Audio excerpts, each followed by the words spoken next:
What is up? Woo! Hey, 9-3. Let's go, baby. It's a Tuesday night, and it is time for the Hoof podcast. Y'all already know what we about to do in here. I am your host, Sterling. We got Anthony up top on the right-hand side, the man with the suit. There you go. And we got the calm, cool, collected, hailing from New York State. Oh, Yeesh. Mr. Eric Brown. What's good? What's up? What is good? Feels good to be a Bills fan today. I like that your living room kind of looks like I was going to therapy or something. Yeah, I can now unleash the living room because I have things on the wall. Yes. Oh. Only took 2 months. Not bad. Yes, it looks good, dude. It looks You good. can tell Heather made it to New York. Yeah. Exactly. I had to hide it from everybody else while I was alone. But Hey, it used to be where your backdrop would just fall down just randomly, hey, right? I'm on the move, But you got to roll with it. You're stepping the game up, bro. And Anthony and I, we appreciate that. We really do. I mean, hey, it's nice just to have fancy backgrounds. It's nice just to have the three of us back together. Look at this. It's been a while, guys. It's good to have everybody back together. Yes, it is good, Bring man. the fire tonight. The trifecta. The show goes on. So I have a public service announcement to make. Okay, in honor of the Bills slacking on prime time, I decided that today I was going to go and get some nice 19 crimes. This is Sir Snoop Dogg. This is his wine. This is the version of 19 crimes. They didn't pay me to do this. I'm just telling you that this is a delicious wine. So you will see me drinking this throughout the show in honor of the Bills beating the 49ers, Cali Red. And I'm not smoking Snoop Dogg. I'm drinking Snoop Dogg. So I had to. The Bills win a primetime game, and Sterling goes top shelf. Straight drunk right now. Just lit, litty. Hey, why not, baby? 9-3. It's a great place to be right now. We deserve it, man. This team is playing hard. You gotta win the games that are in front of you, and that's all you can do, and that's what they're doing. I cannot believe. Can we talk for a second? Hold on. You can't go into Bill's coverage yet. You gotta stop. You gotta stop. Well, hold off. Hold off. All but right. before we even get into all this, we want to tell everybody where we at, man. This is the Cover One Network. I mean, we talk about this all the time. You guys know who we are. If you're first time watching the show, listening to the show, this is Cover One. We are compiled of some badass people. We are here for the fans, man. We really pride ourselves on giving you guys really good Bills coverage, honest Bills coverage. We really do our homework here. And so, you're going to find if you check us out on most social media platforms, you will see that we have a lot of great shows lined up throughout the week. We have, let's see, who do we have? Do we have one tomorrow? Pretty sure we have one tomorrow. Who's up tomorrow? Tomorrow's Wednesday, so Wednesday is a preview, normal preview show. So we have our preview show with Greg Tomset and Mr. Quinn, the homie Quinn. But they do a really good job, deep dive. And then you got Eric and Nate Geary. They break down all the film and stuff like that. And I mean, we just keep it real. Then we got Anthony, not you, Anthony, but the other Anthony. Yeah. The solo dolo Anthony. He brings the heat as well. So, hey man, keep it locked right here. Cover One. It's what we do. And this is the Hoof Live. So thank you everybody who came in or who are in here to kick it and chop it up with us. So, before we even get going, I always like to throw some love out there. Reptiles in the house. What's good, my man? Gordon. Hey, let's go, son. I love that hat. That's a Skillet hat. That's a good band. Anthony John says, we are the best by far, and we will be starting our dynasty this year. All So, right. Hope so. Anthony John is lit. He's with it. He's with it. Joe Nelson, what's good, man? How you doing? And my guy, Lone Wolf. Yes, Hey-yo. it is the terrific trio. And then we have the always beautiful Anthony's wife. She said, I heard Snoop had wine. How is it? Well, let me tell you, it is amazing. The Snoop D-O-double-G, I'll just Dang. fire. It's fire. It's fire. So yeah, that's what we're doing. So, all right. New people, new fans to the show. Make sure, and if you haven't already, please like, follow, and subscribe. Hoof that like. We thrive on likes. Okay. Like I said, we do this for the fans. We need it. I need it. It's like ice in the veins, bro. I need it. So this is how we do our show. I come up with topics for these guys, and we kind of debate and talk about them. You know, we don't necessarily have the status quo. We all, all three of us are very polar opposites of each other. Not just because I'm black and those guys are white, but we all have different opinions. Okay. And so we like to get those opinions out. So we do our show in segments. So the first one is what's poppin'. You see the graphic here. What's poppin' is where we go around the league, talk the latest and the greatest and around the NFL. And the first topic tonight, gentlemen, is Greg Williams. Like what? Greg freaking Williams. So let's break this down. Well, yes, he did get fired, but what's funny was I tuned into the Jets game because I was like, oh crap, they're about to win a game. Like I was like hyped for him. Like, yeah, go ahead and F this up so you can give Jacksonville the number one pick and then we don't have to worry about Trevor Lawrence. I'd rather take Justin Fields than Trevor Lawrence. But the Jets, the damn Jets, man, they came in and they lost like a champion. Can you say lost like a champion in the same sentence? With the Jets, Yeah. you know. When you're tanking for Trevor, it's a competition. I don't even think Jets they're are winning. tanking for Trevor. They just suck. They They just just At this freaking point, suck. though, when you're 0-12, Come on, though. you Come have on, to though. say, okay, we're going to lose. You don't think they did that on purpose? Come on. Dude. Oh, no. Greg Williams is just an asshole of a person, first of all, right? Oh, yeah. So he would do some Screw him, man. He's, dickhead move like send the house with 12 seconds no, left. he wouldn't. That's a stupid bonehead call, though. He's not full of that himself. dumb. He He's is. not that He dumb. is. They wanted to lose that game. I and they're don't like, know, oh, bro. draw something up, and we'll blame You're it on giving you. you're giving him too much credit, bro. Yeah, well, No, if you got they nothing screwed to up, lose, that's for sure. they can't even tank, right? You're telling me? I mean, No, Yeah. they can't. I believe it, but trust me, Greg Williams, that man should have never had a job in the NFL. We've talked about him before in our Jets preview shows. He's a horrible human being. He's a horrible head coach, not in terms of what he does on the field, but his personality and the things that he did with the whole Bountygate scandal and those tapes coming out where he's telling people to hurt other people on the field and get paid if you hurt them and all that. That's disgusting stuff. Those tapes, when they came out, I could not believe that the NFL allowed this guy to keep a job. He should never be hired anywhere ever again. He should not even be teaching his kids high school football. Never anywhere again. He's a trash human being. He deserves to never be a coach again. I'm glad he's fired, even though it's the dumpster fire Jets, and it means absolutely nothing because he was going to be fired anyway, and it's probably better off that he's not there for him. But I don't care. And I don't Garbage, think worst coach I've ever seen in the NFL in terms of a guy who should not be there and does not deserve anything. Get him the hell out of there. Good riddance. You're gone. So Yeah, not a lot of people are fans of Greg Williams. I get that, but he is not the worst problem with that Jets team.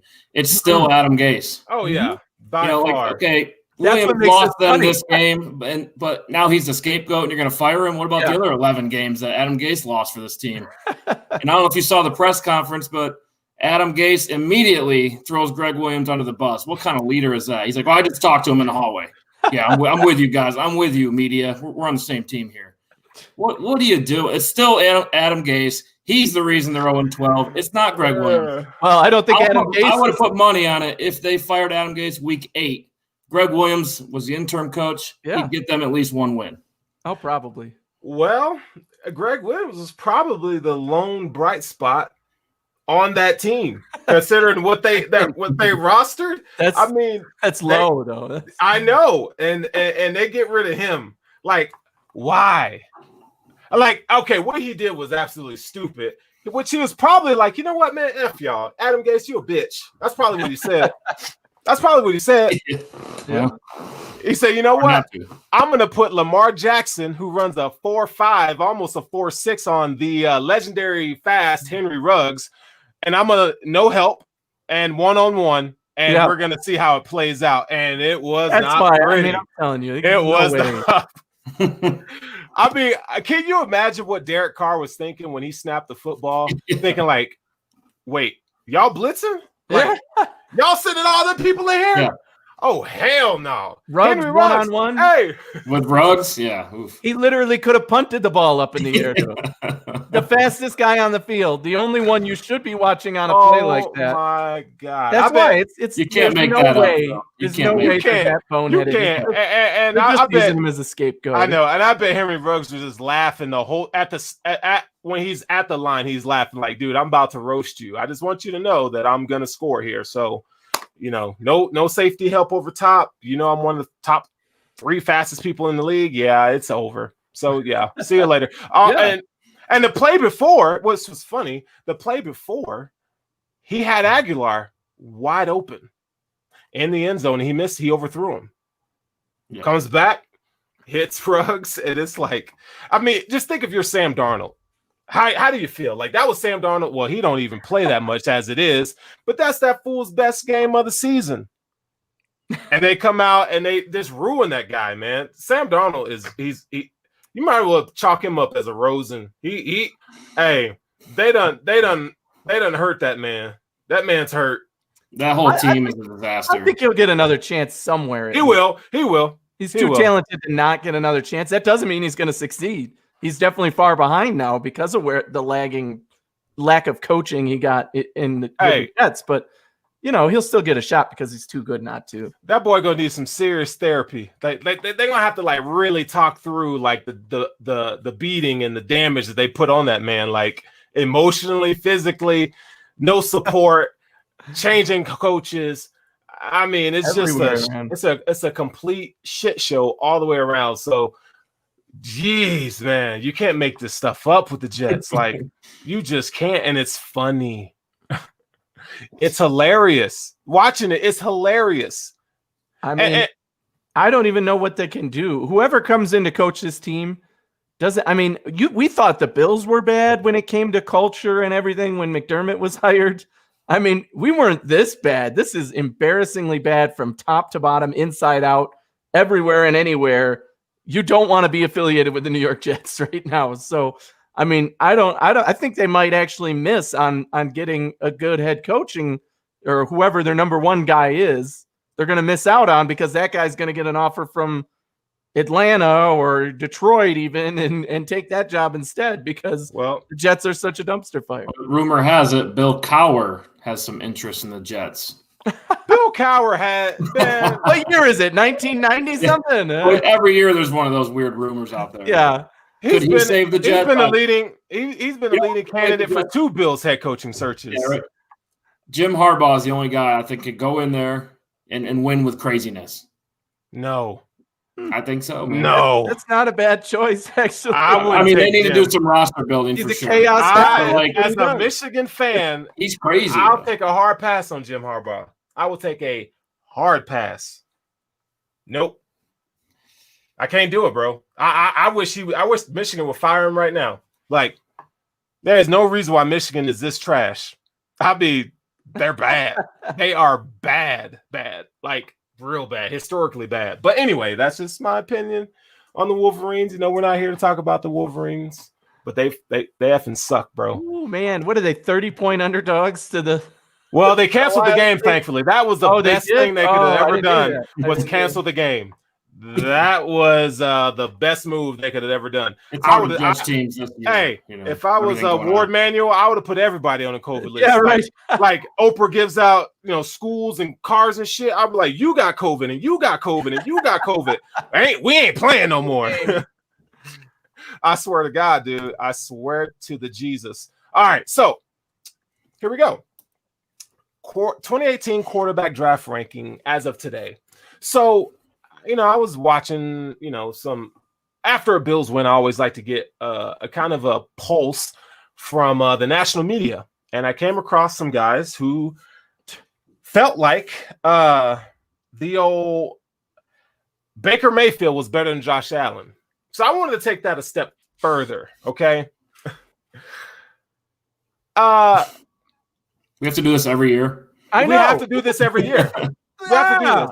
We have to. It's ignorance at its finest. Like it's pure bias, stupidity. Ignorance. It's like, pure what the hell are you stupidity. watching? Do you watch football this year?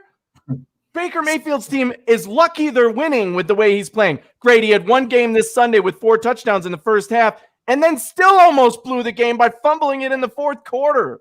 Like, come on. The guy is an absolute failure at quarterback. He hinders his team more than he helps it by far. He's probably the worst quarterback in that draft class right now. Who? Baker? Yeah. Nah. I mean, obviously the ones who have started. Rosen didn't do shit. He's got no chance. So he's better than Mason Rudolph, though. Yeah, you mean Mason Rudolph isn't? He might be doing better if he was the starter for Cleveland. Well, the thing with this weekend, Baker had 4 touchdowns. Why? Because his receivers have 3 steps on all the corners. Whoever came up with that game plan, it fits Baker's style of throwing to wide open guys, right? Yes. That was the big thing in him in college. He still made mistakes. Wide open guys. We all know he's good at that. It was good on the stat sheet, but not a good game. You got the top rushing attack in the league.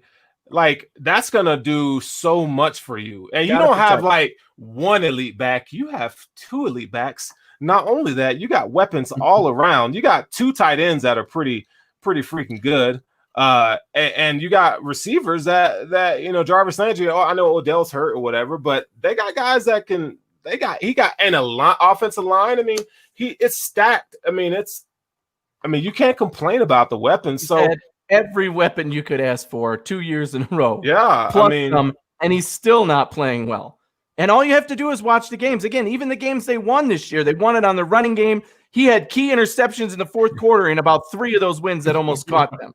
Hard to argue that. That's hilarious. Hey, Travis Blakesley is lighting you up, son. He goes, Anthony, your takes are I'm a Baker hater, but this is why. Over edge, dog. Get a Snickers. This is why. Baker was drafted 1st overall. And look at him. He's not that good, and he thinks he's better than everybody. Compare him to Josh Allen. I always say this. Josh Allen gets in front of a group of reporters after he throws 3 interceptions in a game, and he owns it. I did not play well today. I need to do better. This one's on me. I can't believe I made those mistakes. It won't happen again. I'm going to get better. Baker Mayfield goes in front. Why are you asking me that question? I didn't do that. Oh, that wasn't me. I don't know what happened. He's a crybaby, he's obsessed with himself, and I absolutely hate him because of that. He's not a team player at all. And what do we hear all this offseason? Oh, now it's a different Baker. It's a different Baker. And he hasn't showed up on the field. Even on Monday Night Football, I'm like, get this man off these commercials.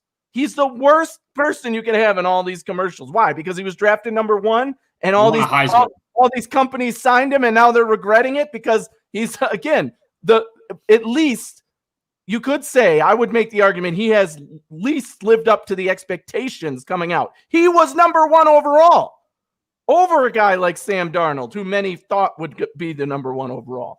And you can't say he wasn't NFL ready or he was, he needed a few years to develop. No, we've seen what he's done, and it's regress. He's gotten worse as the NFL has learned him. For me right now, it's Josh Allen, end of discussion. Yes. It's Lamar Jackson 2, Baker 3, Darnold 4 for me. Because I think Baker can play. He's an average quarterback, in my opinion. Sure. I mean, he'll be a starter. I think he'll get 10 years maybe. It won't all be with Cleveland, in my opinion. I don't think he's that franchise guy, but he's going to be in the league a long time. Josh Allen, in real life, has Hall of Fame potential.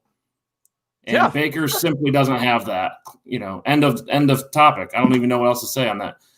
the real debate now is what is going on with Lamar, right? Yeah. The guy is still a special talent, so obviously he's got an MVP in his belt. I would take him over Baker.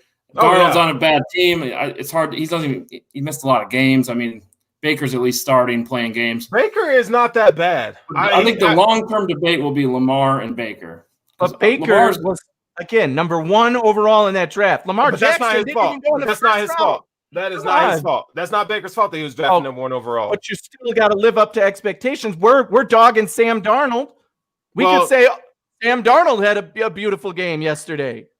Probably better than Baker's game because his receivers weren't wide the freak open. Look, and he didn't have a key turnover at the end of the game. I think all those quarterbacks, all those top quarterbacks drafted in the first round are extremely talented, even Josh Rosen. But the problem is, I think it's where you go. Okay, the Bills, luckily, they have Baker had everything you could possibly ask for and more. No. Baker's on his 3rd head coach.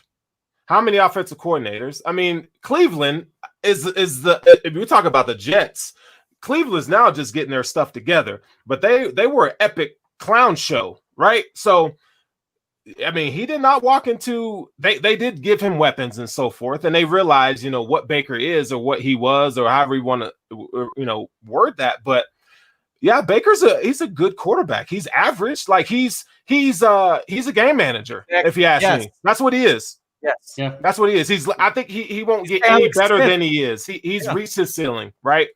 And the fact that, there's pundits out there that think that Baker's a better leader than Josh Allen. I'm like, what? That to me, mind blowing. I mean, it's more like Baker is the reason the Browns are losing. Yes, right. Right. That roster is unbelievable. And they're actually winning this year, so I shouldn't say that. But yeah. I mean, when they do lose games, Baker a lot of times, is part of that, throwing interceptions, things like that. Josh is starting to become the reason why the Bills win. Yeah. Right. Yeah. And that's the difference.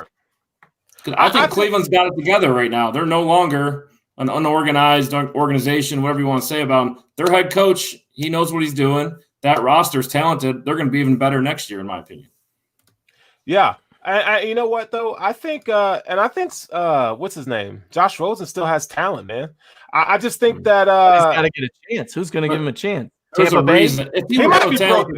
He might be broken. He can't make a squad, though. He might be broken. I mean, but look at where he's been, though. Like, the Dolphins weren't going to give him a fair shot because they were already wanting to get Tua, right? So, I mean, he's kind of personality stuff going on. Yeah, and that was the red flags during the pre-draft process that people were kind of saying he's kind of a whatever you want to call him, but they say he's kind of like a little biatch. But I mean, well, if it is, I mean, he's been on the field. We've seen him play. And honestly, there was nothing about him that excited anybody. Right. It wasn't like, oh, he completes his passes even though he's a dink and dunk guy. Oh, he's good at the deep ball. Oh, he's real accurate. Oh, he's a good leader. I can't say one positive thing about the guy that stands out, to be honest. And unfortunately for him, if you're good at a lot of things and not excellent at anything, you're not going to get a shot at quarterback in the NFL after you've already been on the field. Right. And let's not forget Nate Peterman's still in the league. Right, not the most talented guy, but the personality is there. McDermott always had good things to say about him. I think his teammates, they weren't too hard on him, But Josh Rosen, I mean, 3 teams in 3 years, and now you're on a practice squad. I mean, something's up there.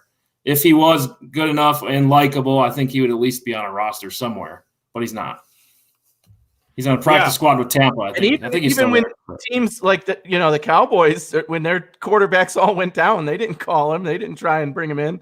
There's been opportunities out there, and nobody's bid on that. Even the Patriots in the preseason, right? Maybe they could have picked up Josh Rosen just because. Why not? Yeah, I don't know. But they didn't. I mean, McDaniels probably could do some good stuff with Josh Rosen. I mean, I don't know. But Sam Darnold, I mean. That guy, he's a super talented kid, man. I just don't know. The Jets they failed him. They just failed him. And it doesn't hurt. It doesn't help that he's been injured, and that doesn't help. But they really failed him. I mean, how long they didn't even get an offensive line in front of the kid, and let alone weapons. I mean, I think what they do with him next is going to be key. because they have a choice now, right?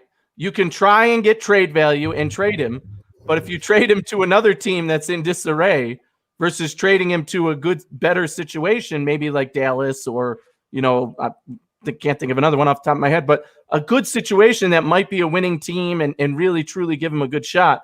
Hey, that would be good for him. Or they could just straight out cut him, right? And that would be good for him too. Then he gets to choose where he goes and pick his situation. But yeah, I mean, they've definitely done him wrong since the day they drafted him. So, well, Josh Allen, in my opinion, is QB1 in that draft class. That's all I mean, that's really it. I mean, Lamar Jackson's number 2.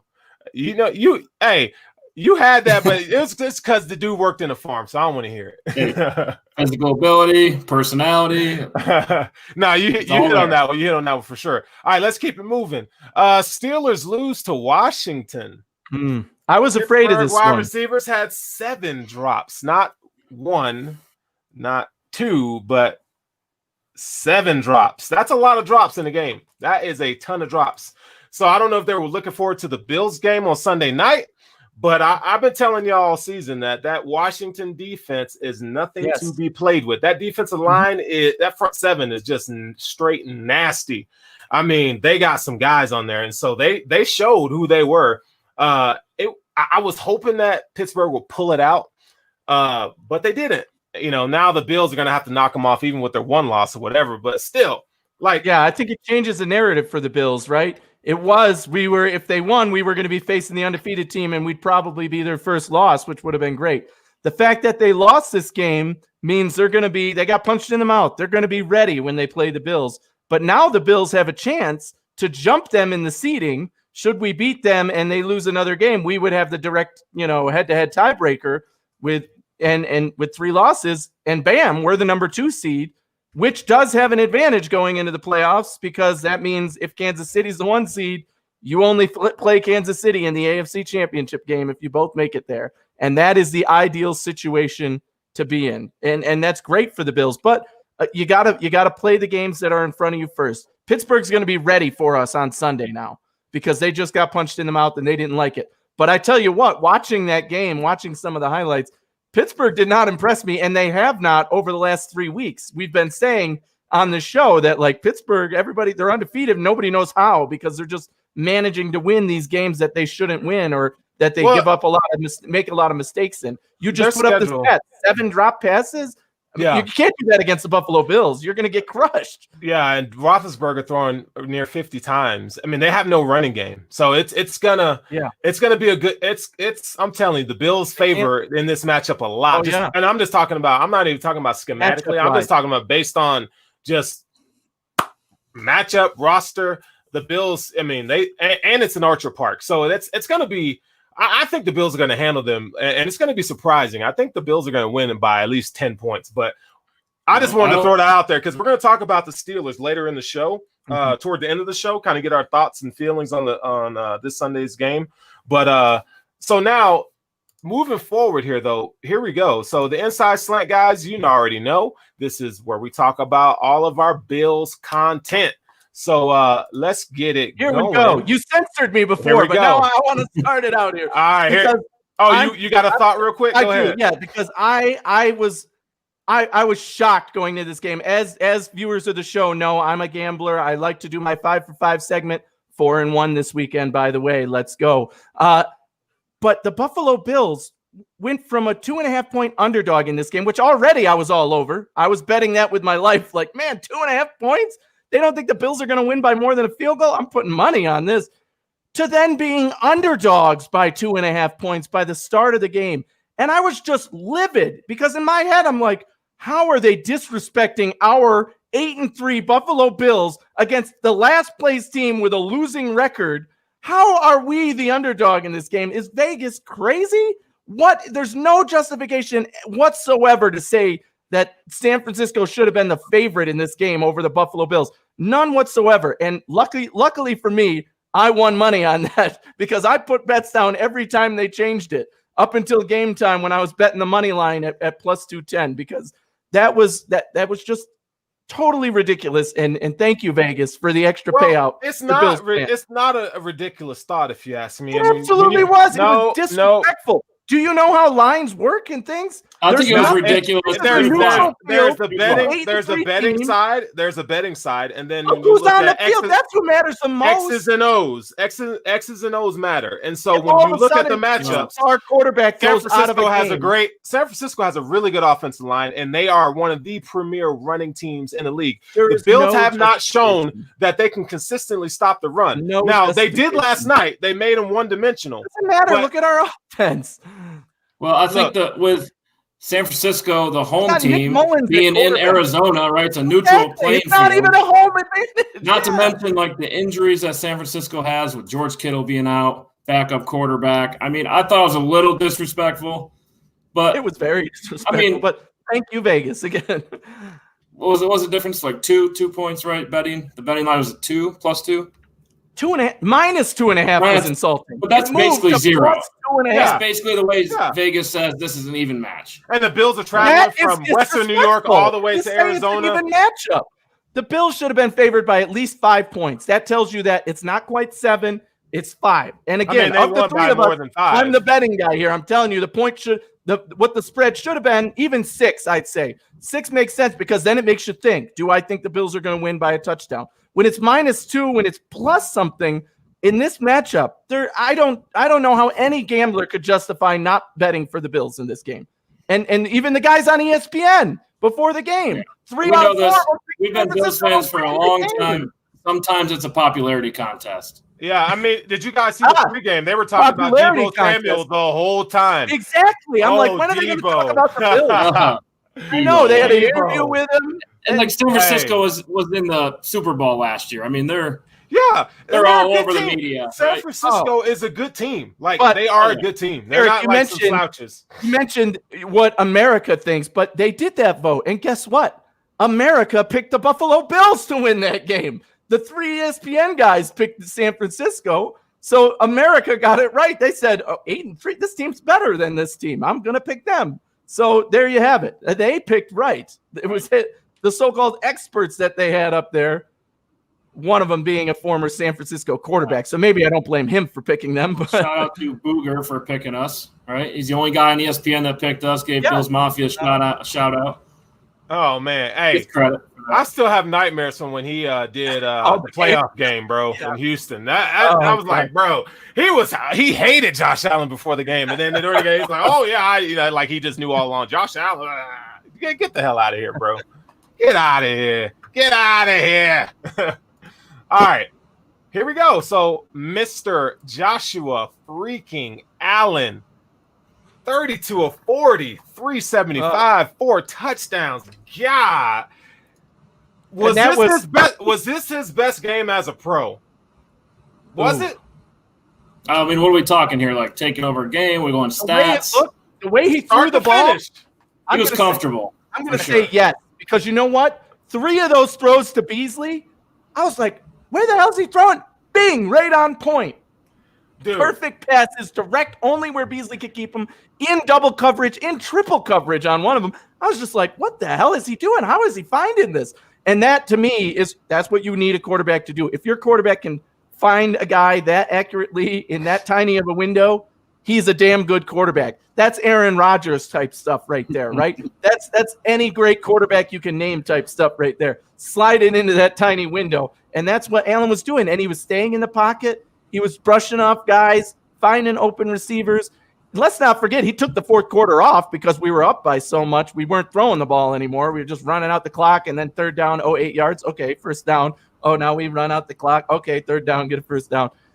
So, I mean, he could have had even way better stats in this game if they actually needed it. Hey, well, you should have called the doctor like 4 weeks ago. But what you got, Eric? Come on, get it to me. Look, guys, what did I text you in the first quarter of this game when there was, adversity, right? They got stopped on the 1, had a fumble on the other end. That was crazy, by the way. Crazy series of events there. But we have a franchise quarterback, and they don't. That was the text I sent you guys, and it showed up. Yeah, right? We don't have to worry as much now because our quarterback can take over football games, and the team follows him. Yeah. And that's the most comfortable I think I've seen Josh Allen, this far in his NFL career. We're not used to that as Bills fans. I don't like talking about this every week because it's like this is probably like the 10th time I've said that's his best game as a pro. Dude, you got to talk about it because here's the deal: the national narrative is still that this guy is not. Maybe at the end of the year, we can just analyze at the end of the year. Has to prove himself constantly. So topic of conversation. 0 chances at an interception, other than the one that after the penalty that he knew, but 0 throws that could have been intercepted. There was one that bounced off a receiver, but that didn't get intercepted. But no throws that were like, oh my God, why are you throwing that? Right. And he usually has a couple of those a game that even we're like, oh my God, don't do that. Right. But this game, he had 0 like that. No passes that were like, what are you doing? He threw the ball away a couple times. And then even on ESPN, they're like, oh yeah, he's inaccurate or something. I'm like, dude, he threw the ball away. He wanted to do that. He wasn't inaccurate. No, you can't find much anymore. But Josh Allen now Mr. Top 5, I think we can say. Top 5 in yards, top 5 in completion percentage with more than 50 attempts. He's 8th in passing touchdowns right now. If you add his 6 rushing touchdowns, he's now top 5 in touchdowns total. I mean, Mr. Top 5. Anthony called this last year at the end of the season. Let me tell you why. Let me tell you what impressed me most about Josh Allen yesterday is, one, the way he manipulated the pocket. Not just his ability to escape, but when he wanted to throw the ball, he reset. He set his feet and he let it rip. And his mechanics were fantastic during that game. Number 2, what he does pre-snap, and we've talked about this somewhat a little bit, but I really do think Josh Allen is probably one of the top quarterbacks in the NFL in terms of brains. Absolutely. The way he does pre-snap to get these guys in the right play. I mean, the way he diagnoses defenses is part of the and I went back and watched a little bit of what the 49ers were saying about Josh Allen, and even Richard Sherman was like, that dude's good, man. Like, he's good. Because he called that, right? He thinks I'm going to go inside. So, run this route, hitch him that way. And that was the wide open touchdown. Was that Gabe Davis' touchdown? Yeah. Unbelievable. That was all Josh Allen calling that play at the line. I was watching the game with Kathy, and she's asking me, like, what's he saying? All that stuff at the line. What's he doing in the play? I'm like, he is making the adjustments. He's telling them, this guy's coming at me, so you go this way. And a lot of people don't notice that or see that. But those are like when we're watching, I challenge you guys at home, like, listen to how he changes the plays at the line of scrimmage, and it's a beautiful thing to see. And lastly, the ability to throw guys open. We all saw the Gabriel Davis pass where he threw it over Fred Warner, and that was a dime. Yeah. Like, Fred Warner is probably he's top 3 linebacker in the league. And he's an athletic freak. I mean, that ball was perfectly placed. Yes. And that's not the only dime that Josh Allen dropped. That's what I mean. In terms of pretty passes, this definitely was his best game. Yeah, I mean it was. You just showed me the ball in the air and where it went. I would say that's Aaron Rodgers, or that's one of these elite accuracy type guys, because he was swinging it, man. It was awesome. Yeah. So Josh Allen, man, we're going to continue to give him love, dude, because he deserves it. He's in any other year. Who was it? Was it ESPN or somebody did a great comparison that I saw to Cam Newton's MVP season? He's already passed most of Cam Newton's stats from Cam Newton's MVP season. And they're saying like, oh yeah, this is the comparison people want to make. But Josh Allen is better than that. He's already there, and he's got 4 games left. And he's playing at the top of his game. In any other season, he'd be MVP, hands down. But you got guys like Mahomes and Rodgers, maybe. Those guys are blowing the roof off the place. Yeah, right now. I just want to see him continue to get better. Yeah. The thing that one of the improvements that we've seen this thus far is that he's been able to adjust to zone coverages. And San Francisco played a lot of zone last night. And shout out to Brian Dable for calling a really good game, man. He called a really good game. But Josh Allen dismantled zone coverage. So now okay, here we go. So if Pittsburgh, if you guys want to play man coverage, they're going to hit you with a bunch of drag routes and crossing routes and rub routes, right? And then if you go zone, they're probably going to dice you up that way too. Now they do have Minkah Fitzpatrick, right? And their defense is good, but I don't think they're that good in the back seven. They lost Bud Dupree. I mean, I'm not going to break down the Steelers right now, but I'm just saying that as a defensive coordinator, you're going to have to really scheme up ways to confuse Josh Allen or to get him seeing something that he's really not seeing. And he's a good quarterback, man. He's a really good quarterback. I was wondering where, when the NFL Top 100 comes out this summer, I was wondering where he's going to be ranked. How many of those people look stupid now saying Josh Allen in the top 100? That's stupid. The players know what they're doing when it comes to that, apparently, at least when it comes to Josh Allen. He's a nightmare to game plan against, and it's showing. I mean, if you take away the Hail Mary in Arizona, the Bills, this would be their 6th straight win. Yeah. Did you hear the Joey Bosa tape after the game? That play where he rolled up Josh Allen on his ankle. He's like, he's a big ass dude. What do I got? I gotta take him down. What do I gotta do? Like, I'm not trying to hurt him, but I gotta take him down. Yeah, because they respect him, man. They know that he's dangerous out there. Yeah, he's a beast. He's a beast. I'm glad he's our quarterback, though. I'll tell you that right now. Yeah, so I definitely I felt like we should give Josh Allen some love. And then, hey, Matt Milano, thank you for coming back. Welcome back. Hey, it might not show on the stat sheet, but what he's able to do in pass coverage is impressive. I mean, he really does he eliminates, a lot of potential throws to running backs and tight ends because he plays really good coverage. And the fact that Tremaine Edmonds is all the way back. I mean, and not just this game, but probably the past 2 games he's been back. But the play that Tremaine made on that 4th and goal, man, I mean, he blew that line up, came in there and laid the licking. I mean, Tremaine Edmonds is back to what we saw at the end of last season, and that's a Pro Bowl caliber linebacker you got there. You got 6'5". I mean, that guy can run like a gazelle from sideline to sideline. Only thing that I would say that he's missing instinctually is that he needs to be more confident in what he's seeing. He gave up a touchdown over the middle, right? On that 3rd down, but steady improvement, and it looks like he's healthy. So you throw in the emergence of AJ Klein, right? Kind of playing that Lorenzo Alexander role, but not so much on the defensive line. But Dermot kind of and now you have Matt Milano back. It's going to it's only going to make that defense even better. And this is the first game where I felt like the defensive line as a whole played together in unison. Like they were in sync. Like you didn't see a lot of the blown, mishaps, like stand in your lane and gap integrity, because that San Francisco run game, they use a lot of misdirection.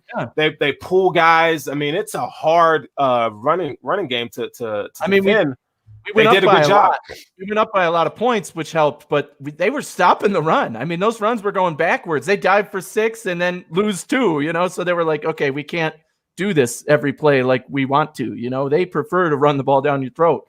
But the Bills were like, that ain't happening today. You got to beat us with Nick Mullins. And shout out to Nick Mullins. He had a great game. I mean, don't get me wrong. The guy, it was as broadcast. He's a limited quarterback. He did very well when guys were in his face, right? That's how we scouted him. We said he gets the ball out quick. If you blitz him, he gets it out. That's exactly what happened. I think on 2 plays where he was blitzed, he threw the ball and it was like a 20-yard play or something because he found an open guy who got extra yardage after the catch. But, shout out to him. He had a good game. At the end of the game there, the one thing that irked me about this game was the defense just said, okay, we're up by a lot of points. We don't have to play anymore. And I don't like that attitude. 3 drives in a row at the end of the game. 1, they got lucky. Lucky meaning Trey White made an amazing freaking play to get an interception. That was awesome. But it was in the end zone. They drove 80 yards and fucking needed to depend on an interception to not give up points. Listen, ball's never going to be perfect. The next 2 drives will never be perfect. Touchdowns. The next 2 drives were like 2-minute drives. I'm like, at least take time off the clock. Like, don't just give up. I'm gonna have to disagree with you on this one because this Bills defense is bend don't break. So you're gonna get yards on this Bills team. They were dominantly shut out. You make adjustments. Like San Francisco makes adjustments. Like and based on the way the game is flowing, you kind of change it up. Like you don't want to show all your packages. At that point, they're not running. They kind of went with a vanilla, Nick Mullins isn't gonna. Well, you played a really physical game. Like, you're tired. Yeah. They're exhausted. They played a great football game, and it's not fair to criticize them on the last 3 drives. I thought McDermott should have called a timeout on one of them when you could clearly see the defensive ends were gassed getting back to the line. Yeah. They're like, they got a physical game. Early on, they were hitting hard. You know? Yeah, dude. Call a timeout and give you guys a minute here. Yeah. Like, one thing we didn't mention though is Levi Wallace is back. I thought he was in position a lot. I thought he had some nice plays. Look, he's never been perfect either, but I think he knows the system. The original secondary, right? The top 3 in the league the last 2 years included Levi Wallace, so I think there is some familiarity there. Look, I think that helps the defense as well. Yeah, Levi, and then people are banging on Levi Wallace, and we all know he's not physically gifted. No. He's not. That's not his thing. But he gets picked on, right? He does get picked on a lot. But here's the deal, though. You have to understand, if you got Trey on one side, you got to throw it somewhere. Yeah, you got to throw Trey's way. I think maybe once the whole game, and that was the interception. So I mean, when you're going, that means guys like Klein and guys like Levi are going to get a lot of balls thrown their direction, and they did. Yeah. And they gave up a few, which he wasn't getting burned. You know, he was in position. You know, and I'm happy. I'm good with that. Like, even he was in position, and he even got his head around. So and we've seen him struggle against bigger physical receivers, which Brandon Ayuk I think caught one on him. You know, even Deebo Samuel. Those guys are great physical, speedy guys. Who right. They can beat you. So Levi, he is what we know he is. He's not a stellar cornerback. He's going to have a shutout game every once in a while, which is great, but then he's going to get beat a little bit. As long as he isn't garbage. I mean, we were lucky we saw flashes from Dane Jackson. That's a lot of talk I've heard already from this game is, we need to put in Dane Jackson. And I'm like, okay, maybe to spell Levi every once in a while, but you're not all of a sudden going to make him the starter until Levi's done. Levi's done a decent job for this team. And especially for what he is, that he's your number 2 cornerback. He's not. Look at the guy behind him, Josh Norman, can't even get on the field. He's not even playing any snaps. They're paying him $6 million. So yeah, you don't want Josh Norman on the field. No, I mean, he's a liability. Maybe for run blocking. Nah, man, that guy. Yeah. But Hoof or Buns? So this is who's Buns? Who wants to go for Buns right now? Who you got for Buns? Explain what Hoof and Buns is again. Hoof is like most valuable player. We're obviously already talked about Josh Allen. Least valuable player. I'll take the Hoof. I've got to give the shout out to my guy Cole Beasley. I love Cole Beasley. He had a hell of a game. We already talked about how he made these catches that were unbelievable. That toe tap on the sideline on 3rd down. That was a great catch. He had a couple of them over the middle. He had a touchdown in this game, a huge 3rd down catches. Allen, it was his I think it was Beasley's highest yardage game. Over 130 yards. Too.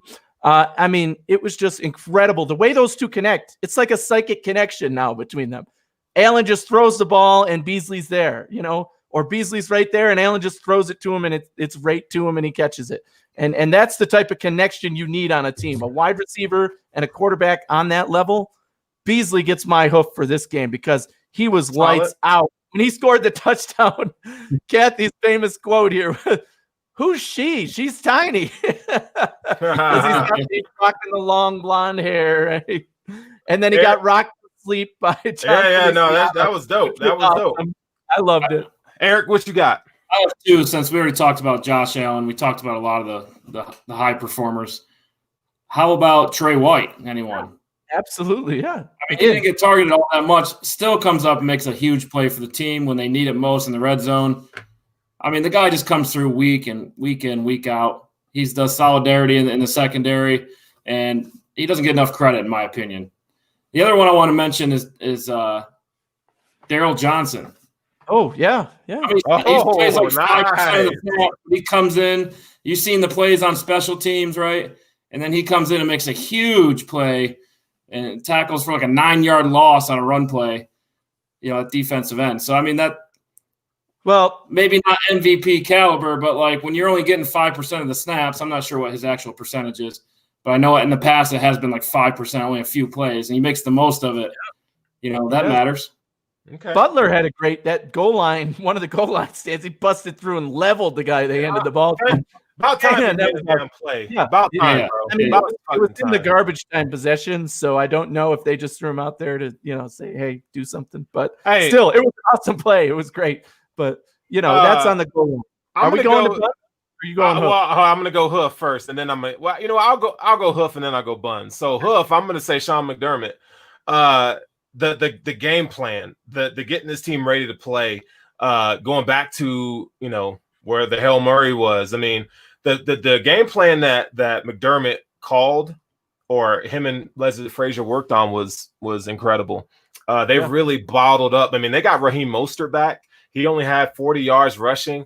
They really bottled this team up and made them one-dimensional. And it kind of reminds me of a very Belichickian, if you will, where they take away the thing you do best and force you to be efficient in other areas. And they did that. So they limited the run game. I mean, this team is a damn good running team. And they got Ayuk back, they got Debo back, and they got Raheem Mostert back. So the hoopla was, oh yeah, and all our guys are back, and they're gonna win, right? That's their they're gonna win.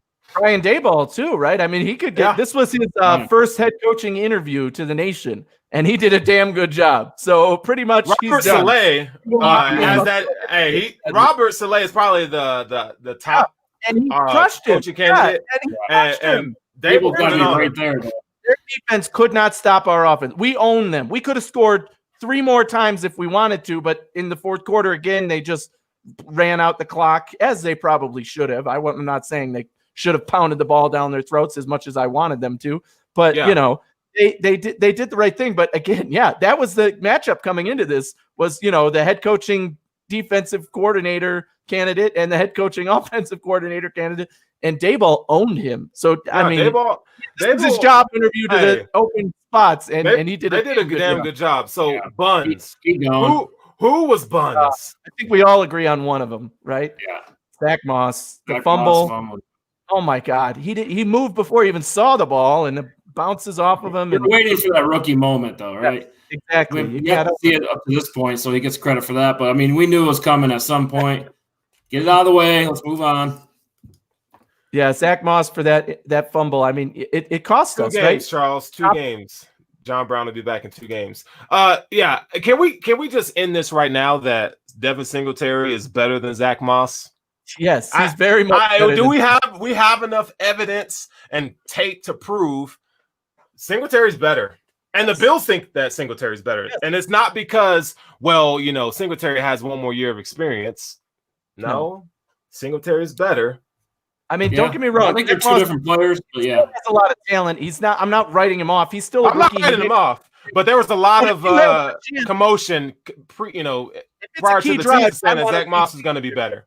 It's a key drive. I want to see Singletary and not Moss. No more of this 50-50 nonsense. You could trade off every once in a while, but should be more like 70-30, not 50-50, because Singletary is the better back. So I would go 60-40. They do believe, they believe in a 2-back system, right? Yeah. But I was a little scared. I thought both of them were injured in that first quarter. I was like, damn, like I know. I texted you guys and I said, just give the ball to Isaiah McKenzie. Just let him be the running back. Sterling's like, hell no. Just run Josh every time. Exactly. Don't even run the ball anymore. You don't need to. Look, I got another one for Buns. How about Ed Oliver? Oh, he had a pretty good. I get it. He gets picked on. Nah, I can't get with you on that, bro. No, okay. I mean, it was that close to a sack, and it ended up being an incomplete. I feel like though when the teams are heavy up front and they want to run the ball, Ed Oliver gets pushed around. I think they're picking on him. His impact goes far beyond the statistics. I mean, it sounds like a Star Latulele take, but the way he pushes the pocket and he pressures, he pressures quarterbacks. I mean, Ed Oliver is a force, and a lot of times he's double teamed. I mean, he's not. And remember, he's playing out of. We're not blitzing a lot in this game, and that was the game plan coming in. But because of that, Ed Oliver is facing pretty much double coverage every time. And he's going. That San Francisco line is good. I get it.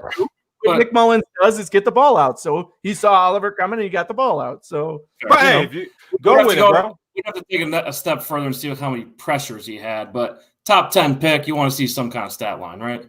Yeah, you definitely want to see more splash. We need to go another layer. I think he needs a Star Latulele kind of type player and right next to him. I think that will help him be a better, Vernon Butler, he's just not that he's not that explosive or the guy that can hold up two people. That's just not him, right? So the Bills need a someone to just plug the gap, big body, strong, can hem up two blockers, and you'll see Ed Oliver take off. Hey, sign me up, man. Everyone has a price, Oh, damn. Ed Oliver is terrible. Yeah. What's it take for you to say the Bills suck? A lot. You're never going to pay me to say that. I got more years of saying the Bills suck than I do saying they are good. Yeah, I mean, Ed Oliver is not playing. He is not in his.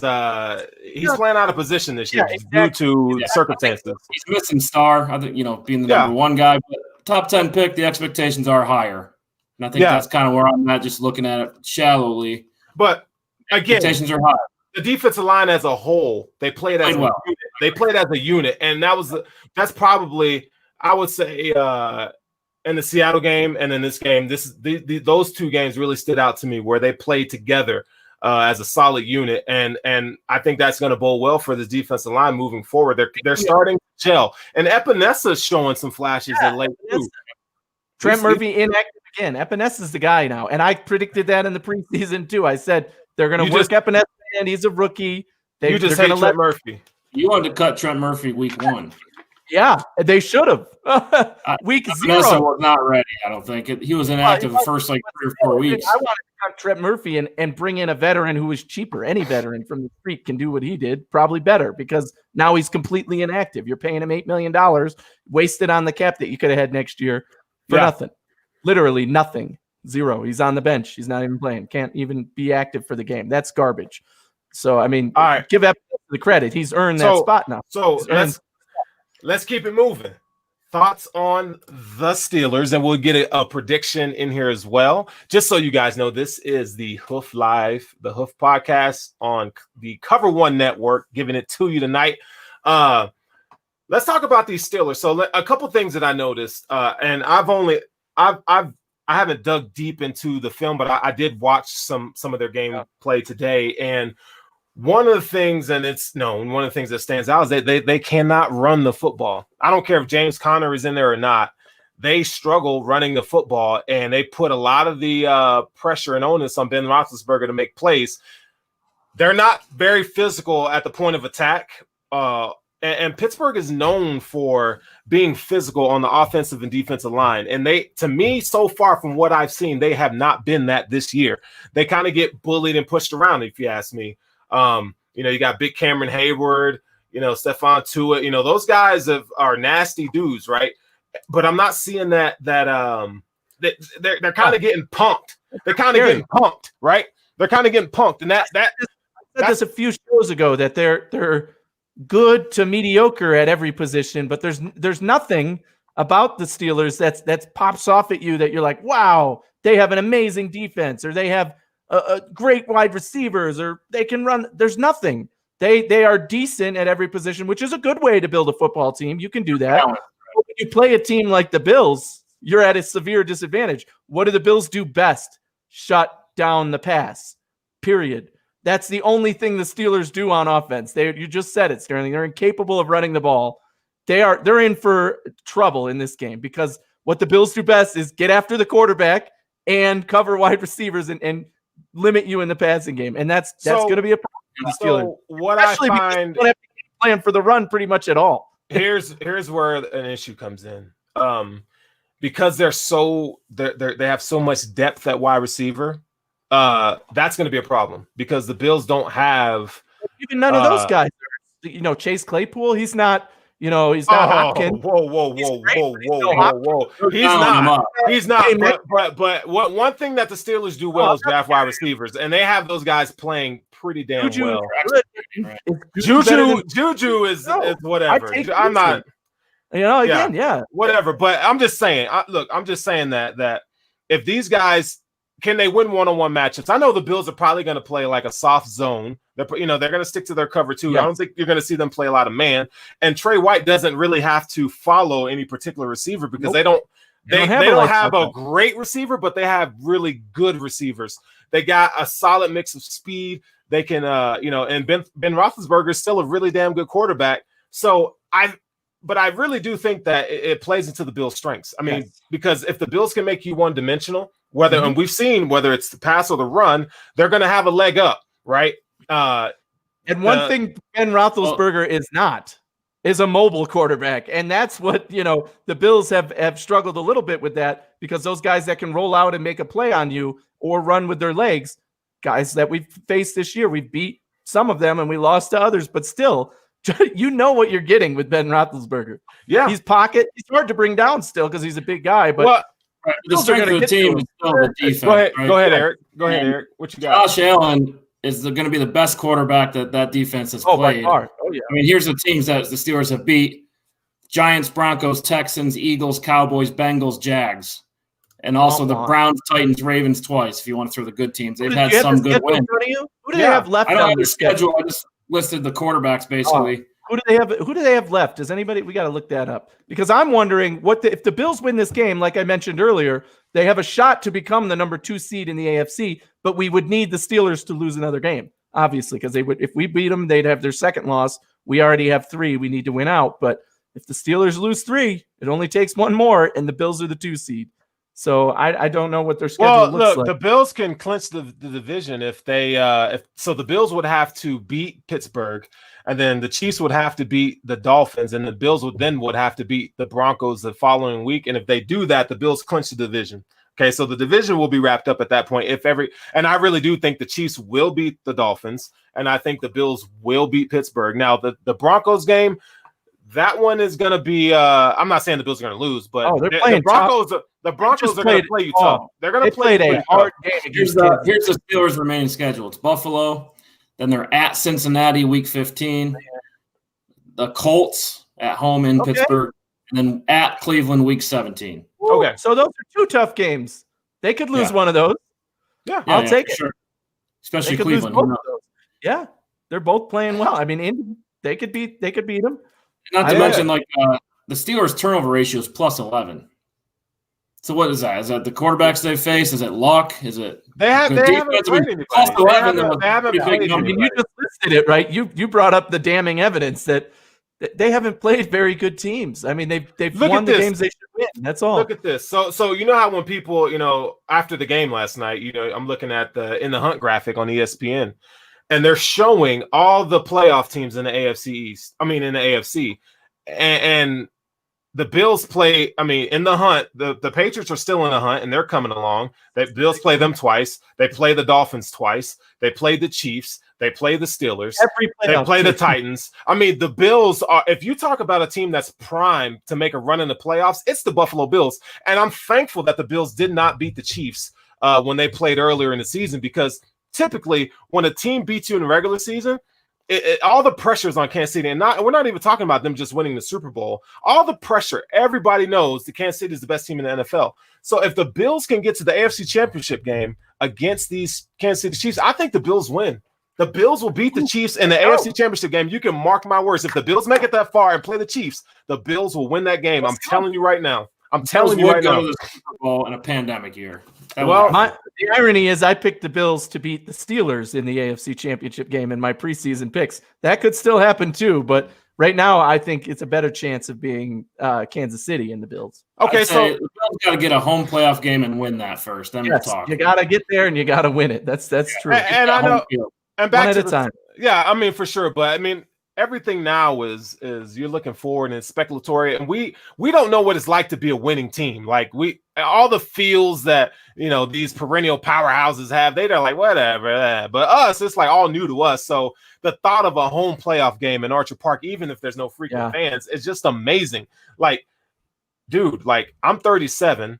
And the Bills have sucked my entire life. Outside of when I was a kid, they were really good. But there's a whole middle gap in there when, oh boy, we were the laughing stock of the league, and we sucked. We were never good enough, or never bad enough for a first overall pick. we're always perennially in the 6 to 8 wins, you know, right? I think I remember Anthony saying one time on a show, I will sell everything I own to go to a Bill Super Bowl. Yes, you did. And that is 100% true. Because I said it. If the Bills are in the Super Bowl, I will sell whatever it takes. So maybe the pandemic year, literally. save your finances. And now I maybe. can't even go. Yeah, I don't know if your wife agree with that. Who knows?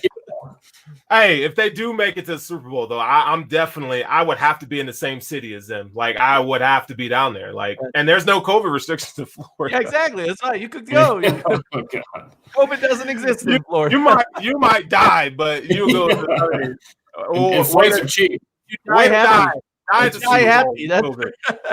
Way to die at the Super Bowl, bro. All right, so back to the Steelers. So let's get a prediction. Eric, I'll start with you. What do you think? I want the score, and I want a bold prediction on this game. Bold prediction. Yeah, give me a score and then a bold prediction. I'll go 23-20. Tyler Bass wins it for us in the last second. Okay. And that's not my bold prediction. Oh, that's not your bold prediction. That's just my score. 23-20. You did bring a rookie in there, and I know you hate rookies. Yeah. Well, I know we're trying to get that box checked. Tyler Bass needs to get a game winner, and that's it for him. But anyway, bold prediction. I think Josh Allen comes in and he has a similar game that he did on Monday night. Nice. I think he comes in there, gets comfortable. He's going to put the work in, and I don't think this defense is going to be ready for a high-flying offense like the Bills are right now. Mm-hmm. The Bills are hitting their peak at the right time, and that is right now. But you only have a score in 23 points? I mean, but it's going to be a physical game. But this game was a physical game. Yeah, I think. See, here's my bold maybe not a lot of scoring. My bold prediction is the Bills' defense is going to shut down the Steelers. Completely. They need their offense is restricted to the passing game.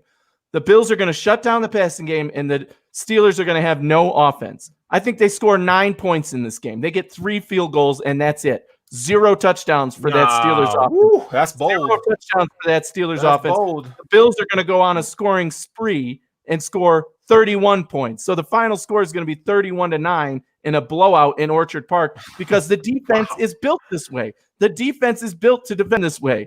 You know they're not running the ball, and if they are, they're not going to do much with it. So you defend the pass. You get in the quarterback's face. You tell Roethlisberger he's getting old. You hit him a few times. You make him throw bad passes and get interceptions. Man, he had a few bad ones against Washington that I was like, man, I hope he does that versus Buffalo because our guys won't miss those, although they did miss a couple in this past game. But still, I think there's going to be at least 3 turnovers by the Steelers offense. They're limited to 9 total points on offense. The Bills go on a scoring spree as they have, doing their thing, 31-9. Whoa, that's. I mean, I would not expect anything less from you, Anthony, on that prediction. I'm gonna go. I haven't been doing that. I don't know what you're talking about. I'm gonna go almost not accurate. I'm gonna go 31-20. My bold prediction of the game. I'm gonna say the Bills' defense or special teams gets a touchdown in this game. Hey-oh, I'd love that. We haven't done that in literally years. That is bold. It's bound to happen eventually. I thought we were going to have one. I thought Micah Hyde was going to get to the end zone, but he didn't. But Andre Roberts is bound to break one eventually. Oh, he almost did. He almost did in this game. I told Kathy, they got him by the shoestrings. He would have been gone. But yeah. Can we start the campaign to extend Andre Roberts now? I think it's safe to say, can we give this man a deal that we can keep him as our punt and kick returner? We don't want to go back to Ray McLeod days, right? Exactly. You don't even think about it. You know he's going to get yardage. You know he's going to catch the ball. You know you're not going to be at a disadvantage. For other guys, we were holding our breath that they wouldn't fumble. Just don't fumble. Can somebody check the weather for what are they saying the weather's going to be in Western New York on Sunday night? Can somebody check that? Because I would want to know if it's a bad weather game, man. I really do want it to be no precipitation. Right now it says only good gas, rain, and snow. No, 40. The high is 47. The low is 32. So there won't be snow. But it says humidity 71%, Precipitation only 40%. So okay, we're good. We're good. So that's the off and on. That's day. it's not like the Chiefs game where it just rain and rain and rain. That's a summer day in Buffalo. 47. I mean, it's obviously early. We don't know if that's going to stick. But hey, and just so y'all know, Devin Singletary is coming for them Steelers. I'm telling y'all right now. Singletary's gonna have himself a game. Watch. I'm telling you now. I'm telling you now. Oh, look, Lone Wolf just said it. Look, as I was saying that. Yeah. Singletary's gonna have a game. I think he's gonna have a good game this coming week. So, bro, dude, Sunday night football. Sunday night football. Look, we have another Sunday where we ain't got shit to do. Another Sunday, bro. All day. Yeah. Waiting all day for a Sunday night. Literally, man, dude, gonna be like, is this game over yet? I don't care who wins this 11 o'clock game. Give me another one. I'll tell you what. That Carrie Underwood, bro. Hey, hey, look, I don't know if y'all have noticed, but the legs on that chick. Oh, she gonna be rocking Bills gear. Look. Even if she just mentions the Bills, I'm gonna, gonna make a dude weak in the knees. But that's going to be they do a better job. Let's hope they do a better job on Sunday Night Football pre-gaming and hyping up both teams here. They do a phenomenal job. I have no qualms with Sunday Night Football. I know ESPN is a bunch of haters. We know that, and we got to go back there for the New England game. Well, who does Miami play, and who does New England play? That's what I'll be doing Sunday. Hey, New England plays Thursday night in LA, the Rams. Hey, hold up, though. And Miami, real quick, Chiefs going to Miami. They're both okay. All right. Hey, we'll be busy watching that. Brian Bowers says, will Brian Winters be relegated? We didn't even get to talk about this, and I loved it on Twitter. Somebody said putting in Ike Bacher, who last week Sterling and I were like, please just let Ike Bacher start. And if you hadn't heard, before the season and kind of as the season began, Sterling was an Ike Bacher hater. He's like, who is this guy, Ike Bacher? I hate his name. He was trash early on. He was straight. But the guy has showed up. And can we even compare him to Brian Winters? I mean, compared to Brian Winters, he's a Pro Bowler. But I know he's Mike McGlinchey or somebody on them. But Brian Winters. I mean, every time the guy gets in the game, he gets blown off the line. He's missing assignments. Oh my God! It's rough, dude. It's really rough. On the bench, he came in because of the injury at one point, but only for a handful of plays. Luckily, what's up with Ty Nsekhe? Ty Nsekhe is just old. The guy is a super big guy. His best days are behind him. Right now, Darrell Williams is killing it at right tackle. So really, there's no. Outside of an injury, there's really no point to put in Ty Nsekhe. I mean, he's your emergency break glass, got to put you in. And they firm at tackle, not at guard. So I think that's why. No, Ty Nsekhe is more of a tackle. Yeah. I mean, so they got their work cut out for him this week. That's for sure. Cameron Hayward. But listen. They haven't been playing up to what the names on the back of their jersey and that Blitzburg mantra that they have. They're going to blitz Josh Allen a lot, and I wish you would, because you're going to open yourself up for a hell of a lot of trouble. And if you're blitzing, okay, now what are you? You're going to leave Beasley and your boy Stephon Diggs. I mean, you're going to ask for trouble if you do that. We're talking about Josh Allen. He's going to roll out of the pocket and run the ball, or he's going to throw to the guy who's open, which he's been choosing to do lately. You go ahead, blitz 4 guys. He'll come over and throw it to Stephon Diggs for 20 yards all day. So here's a question. How bad is Ryan Bates if he can't get playing time over Winters? It's not that Ryan Bates is bad. He's just he is what he is. He's a utility start. Like he's one of those utility guys. You're not his versatility is that he can play, every position on the offensive line. So, again, based on injuries, we know that this Bills team is very methodical and very well thought out. They really do try to stack depth at these positions.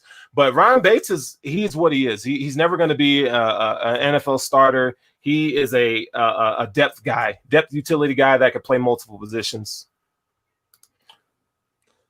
Are we wearing the all-white face mask? I wish. We dominated in those face masks. I wish we would wear, and I hope the Bills go color rush this week. That would be. Well, the color rush I would love the all red this week. Yeah. It's at home too, right? Yeah. Wait, we didn't wear. Did we wear all reds against Kansas City? No, we didn't. No. We wore all blues against Kansas City. Yeah. So I would love to see those red unis. That would be. I do like the red. I love that red. So I don't know what they're gonna do. You know, they kind of tossed that out to us at the end of the week, toward the end of the week. So we'll see. But yeah, I don't think the white face masks are going to be a mainstay. My favorite jersey preference the Bills should have is the AFL jerseys with the standing buffalo. I think those are just straight flames. That's my favorite. That's my favorite. And then you throw a white face mask on that, boy. There's no doubt the Bills have the best uniforms in the NFL. I mean, red, white, and blue, the standing buffalo. I prefer the 90s look, the red helmet with the charging buffalo. You know, that's my favorite. So, I mean, to each his own, but there's no wrong choice. That's what I love about the Bills uniforms. You know, all these other teams, they wish their uniforms were as cool and as awesome as the Bills are, because we have it. I'm not big on the early 2000s uni, but I do like the 90s red. I agree with you there. And the throwbacks with Bison. Yeah, dude, that one for me, that standing buffalo, man. That just think how solid that would look in our end zone. I have a what's the take for you? What are your thoughts on Carson Wentz moving forward? Oh man, did you watch when they put in Jalen Hurts? Yeah, I did. Dude reminded me. I'm from Syracuse. Dude reminded me 100% of Donovan McNabb. I could not unsee it. I'm like, is that Donovan McNabb out there again? Because he was mobile. He was making great passes. And God, does he look better than Carson Wentz? Carson Wentz couldn't do anything. I mean, we said this last week when he was playing. It just looks so bad. And I don't know what's wrong with him, if it's injury, if it's something mentally, but the guy looks like he cannot play quarterback anymore. What happened to Carson Wentz? It's crazy. All from grace. Wow. Yeah. Oh, man. They gave him a contract and he stopped playing. Yeah. He got hurt. You hate to see it, man. You hate to see it. Like, people knock on Carson Wentz because of his leadership ability or lack thereof. I mean, that's something that people have been saying, you know, in circles for the past 2-3 years. And now the fact that, you know, he's not really playing to the level that they anticipated him playing, I don't think it's all Carson's fault. I mean, I think a lot of injuries and so forth. And, you know, when they took Frank Reich, that was what killed it. That's when it went south, because the coaching connection, the scheme that they had. Now I don't know how you guys feel about all that, but you know, those guys are like super Christians. Like, so the chemistry that those two had they were inseparable. Yeah. And you know, you hate to see a talent like Carson, because he still has a lot of talent, but it's just not working. It's not working. The message is not coming across, and so it's time to cut bait. But they can't. They're handcuffed with this guy because. Now you're moving forward with Hurts the rest of the year anyway. Why not? You can't go back to Wentz at that point. No, it's a wrap, dude. It's done. He played great when he was out there. Yeah, I mean, about Wentz to the Colts? That'd be a good fit. Maybe. How about Wentz to the Bills as a backup? Says Travis Blakesley. I'll take that in a heartbeat. Hell, Travis, Travis, you could play backup for the Bills right now.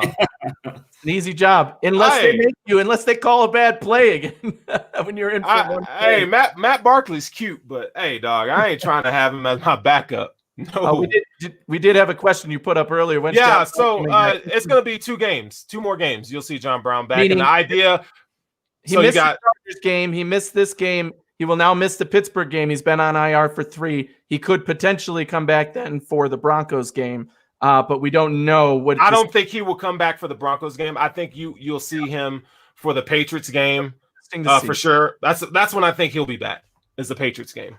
Because I mean, you gotta keep in mind that McDermott and those guys, they like to nurse these injuries. So even though, you know, he may be eligible to come back, right? They don't need John Brown. They do need him, but they're playing well. They need John Brown. They don't want to put him out there at 7. Right. Yeah. So if I can have a healthy John Brown ready to go for the playoffs, give me that. If you got to sit him out for the playoffs, by all means do so. I just want him healthy. So there's no need to rush him. You can rest him, right?